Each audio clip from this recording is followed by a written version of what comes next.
Farmers are always playing around with the cover crop species that they're going to include in their mix. So you may choose a species based on cold tolerance, or you may choose it based on root structure, you may choose it based on biomass production for grazing. So I want to show you an example of where peas versus fava bean are being used side by side and what the root structure looks like. I think that's the biggest difference for me when I look at these two, is the difference in not only the root structure as far as the thickness and the length of the roots. You can see here on the peas, we have actually some fibrous roots. We've got great nodulation on here, but the roots are pretty fine and they're not very prolific. But here on fava bean, you can see the roots are much thicker, they're denser. There's this nice taproot on it as well that extends down into the soil, and you can see that there is some nodulation. So depending on what you want below ground, if you're looking for this type of root structure, you may pick fava bean.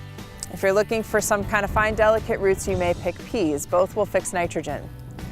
The other thing to consider is cold tolerance. Across this field where we have peas next to fava bean, the peas with the initial frost have taken a hit and they've started to die. The fava bean is actually still doing pretty well, so it is a little bit more cold tolerant than peas are. The next thing to consider is the type of residue you want in the spring. And when we look at pea residue, several farmers have had issues with it wrapping around their equipment at planting, where fava bean is going to be more of an upright root or upright structure and a stiffer stalk. So those are just some differences between two legumes of forage pea and fava bean that you might consider when you're looking at your cover crop mix.